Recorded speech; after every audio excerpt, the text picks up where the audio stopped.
ತಮಿಳುನಾಡು ಚುನಾವಣೆಯಲ್ಲಿ ಅತಿ ದೊಡ್ಡ ಪಕ್ಷವಾಗಿ ಹೊರಹೊಮ್ಮಿ ಸರ್ಕಾರ ರಚನೆಯ ಉಮೇದಿನಲ್ಲಿರುವ ವಿಜಯ್ ಆರಂಭದಲ್ಲೇ ಎಡವಟ್ಟು ಮಾಡಿಕೊಂಡ್ರ ಅನ್ನುವಂತಹ ಪ್ರಶ್ನೆ ಕೂಡ ಉದ್ಭವಿಸುತ್ತೆ. ಯಾಕಂದ್ರೆ ಕಾಂಗ್ರೆಸ್ ಬೆಂಬಲ ನೀಡಿದ ಉತ್ಸಾಹದಲ್ಲಿ ಸರ್ಕಾರ ರಚನೆಗೆ ಹಕ್ಕು ಮಂಡಿಸಲು ಹೋದ ವಿಜಯ್ಗೆ ರಾಜ್ಯಪಾಲರು ಶಾಕ್ ಕೊಟ್ಟಿದ್ದಾರೆ. ಹಾಗಾದ್ರೆ ಆರಂಭದಲ್ಲೇ ದಳಪತಿ ವಿಜಯ್ ಮಾಡಿಕೊಂಡ ಮಿಸ್ಟೇಕ್ ಏನು, ಎಡವಟ್ಟೇನು, ಈ ಕುರಿತ ಕಂಪ್ಲೀಟ್ ಡೀಟೇಲ್ಸ್ ಇದೆ, ನೀವೇ ನೋಡಿ. ಸರ್ಕಾರ ರಚನೆ ಅವಸರದಲ್ಲಿ ವಿಜಯ್ ಎಡವಟ್ಟು, ಬಹುಮತ ಇಲ್ಲದೆ ರಾಜ್ಯಪಾಲರ ಭೇಟಿಯಾದ್ರ. ವಿಜಯ್ಗೆ ಶಾಕ್ ಕೊಟ್ಟ ತಮಿಳುನಾಡು ಗವರ್ನರ್. ಈ ಬಾರಿಯ ಚುನಾವಣೆಯಲ್ಲಿ ಬ್ಲಾಕ್ ಬಾಸ್ಟರ್ ಪ್ರದರ್ಶನ ನೀಡಿದ ನಟ ರಾಜಕಾರಣಿ ವಿಜಯ್ ಸರ್ಕಾರ ರಚನೆ ವಿಚಾರದಲ್ಲಿ ಆರಂಭದಲ್ಲೇ ಎಡವಿದ್ರ ಅನ್ನುವ ಪ್ರಶ್ನೆ ಹುಟ್ಟುಹಾಕಿದೆ.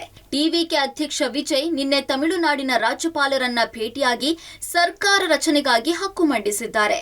ಆದರೆ ಬೆಂಬಲ ಪತ್ರ ನೀಡದ ಹಿನ್ನೆಲೆ ರಾಜ್ಯಪಾಲ ರಾಜೇಂದ್ರ ವಿಶ್ವನಾಥ್ ಬಹುಮತದ ಬಗ್ಗೆ ಸ್ಪಷ್ಟನೆ ಕೇಳಿದ್ದಾರೆ. ಈ ಮೂಲಕ ವಿಜಯ್ಗೆ ಶಾಕ್ ಕೊಟ್ಟಿದ್ದಾರೆ. 234 ಸದಸ್ಯ ಬಲದ ತಮಿಳುನಾಡಿನಲ್ಲಿ ಬಹುಮತವನ್ನ ಸಾಬೀತು ಮಾಡೋದಕ್ಕೆ ಬೇಕಾಗಿರುವ ಮ್ಯಾಜಿಕ್ ಸಂಖ್ಯೆ 118. 107 ಸ್ಥಾನಗಳಲ್ಲಿ ಗೆಲುವು ದಾಖಲಿಸಿರುವ ಟಿವಿಕೆ ಅತಿ ದೊಡ್ಡ ಪಕ್ಷವಾಗಿ ಹೊರಹೊಮ್ಮಿದೆ. ಆದರೆ ಕಾಂಗ್ರೆಸ್ ಬೆಂಬಲದ ಹೊರತಾಗಿಯೂ ಬಹುಮತಕ್ಕೆ ಬೇಕಾಗಿರುವ ಅಧಿಕೃತ ಸಂಖ್ಯಾಬಲದ ಕೊರತೆ ಕಾಡ್ತಾ ಇದೆ.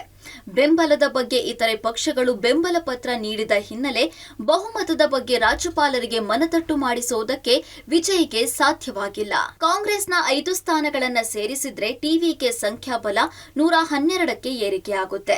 ಆದ್ರೆ ಬಹುಮತಕ್ಕೆ ಬೇಕಾಗಿರುವ ಮ್ಯಾಜಿಕ್ ಸಂಖ್ಯೆ 118, ಅಂದ್ರೆ ಇನ್ನು 6 ಸ್ಥಾನಗಳ ಕೊರತೆ ಇದೆ.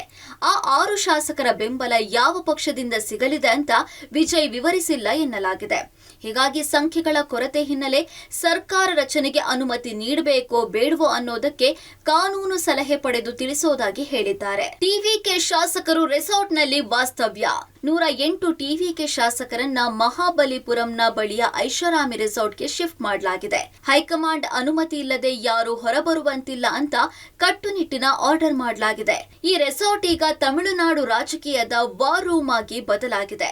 ಈಗಾಗಲೇ 5 ಸ್ಥಾನ ಗೆದ್ದಿರುವ ಕಾಂಗ್ರೆಸ್ ಪಕ್ಷ ವಿಜಯ್ ಅವರಿಗೆ ಬೇಷರತ್ತಾದ ಬೆಂಬಲ ಘೋಷಿಸಿದೆ.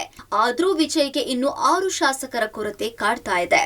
ಬಹುಮತ ಸಿಗೋವರೆಗೆ ಪ್ರಮಾಣ ವಚನ ಸ್ವೀಕರಿಸೋದಿಲ್ಲ ಎಂಬ ಹಠಕ್ಕೆ ಬಿದ್ದಿರುವ ದಳಪತಿ 2 ವಾರಗಳ ಕಾಲಾವಕಾಶದಲ್ಲಿ ಮ್ಯಾಜಿಕ್ ನಂಬರ್ ತಲುಪೋದಕ್ಕೆ ಹರಸಾಹಸ ಪಡ್ತಿದ್ದಾರೆ. ಅತಂತ್ರ ವಿಧಾನಸಭೆಯ ಈ ಹೈ ವೋಲ್ಟೇಜ್ ಡ್ರಾಮಾ ಈಗ ಕ್ಲೈಮ್ಯಾಕ್ಸ್ ಕಡೆಗೆ ಸಾಗ್ತಾ ಇದೆ. ಶಬ್ಬೀರ್ ನಿಡಗುಂದಿ, ಪಬ್ಲಿಕ್ ಟಿವಿ, ನವದೆಹಲಿ.